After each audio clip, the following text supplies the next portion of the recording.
Well, good morning, everybody. It's a beautiful Saturday morning. I've been a little sick, so I haven't uploaded a video in a little while, and but I'm feeling much better. So, back to it. I have a question for you. What would you do if all the electricity and all the water, all your basic things that we take for granted, what if that were suddenly taken away? What would you do? We all plan for um, fires. We plan for tornadoes. We plan for, we get car insurance, we get health insurance, we get all those things. And we assume that everything's going to be okay. But we plan for those things, but we don't plan for things like what happens if the power goes out? What if there are no 911 emergency help? So what would you do? Well, do you ever think about that? A lot of us don't want to think about that because we think, well, that could never happen, or we don't want our boat to be rocked too much. So we don't think about those things. Well, I think we should think about those things because it could very well happen. Those that say, oh, that would never happen here, or the government will take care of us. It's their responsibility. No, it's not. It's your responsibility. And what if you were left to your own self, your own devices to take care of your family and take care of yourself? What would you do?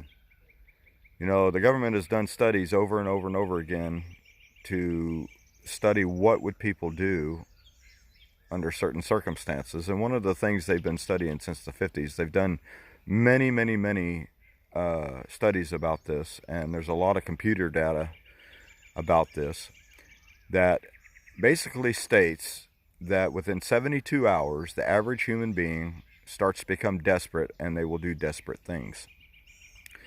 They will do desperate things for food. They will do desperate things for water. They would do desperate things to protect their family. So imagine for a moment that all of that stuff goes away and there's nobody there to help you. What would you do? I think there are several different circumstances. You've got people that live in the city, you've got people that live in the country, so it's not a one size fits all. But I think that you should sit down with your family and collaborate those things together and kind of come up with a plan, because you have a plan of, hey, if there's a fire, you get out this door or that window. If there's a tornado, you get into this bathroom or this hallway or this basement. There are plans for that, but do you have a plan for that scenario? Sit down with your family, go over those things, because we live in a society right now, in a day and time, where anything is possible that could happen. It could be tomorrow. It may never happen, but it could. There's a very high probability for that. Look what's going on in Minneapolis right now. So sit down with your family, go over those things, think about it with yourself.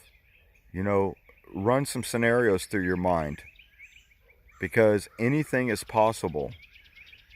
And 3 months ago, if you had asked 1 million people that they would be, if they would be locked down, if their government would make them stay at home, and you would have no job, or no place to get food, would you have believed them? That's a strange thing. I would have never thought of it, but it did happen, and it's still happening. Now we're starting to open back up in a lot of ways, but that doesn't mean it's going to be that way. It's definitely not going to go back to normal. So think about that, folks. Put your comments down below. Share this video, because I think it's very important. I think we all need to think about what we would do in a disaster type scenario. We need to be prepared mentally and physically and have a plan together. So that's all I got to say for today. Hope it piques some interest for you and kind of gives you something to think about. That's what I want to do, is promote thought for you guys and for myself. So take care of yourselves, take care of your families, and I'll see you next time. Bye-bye.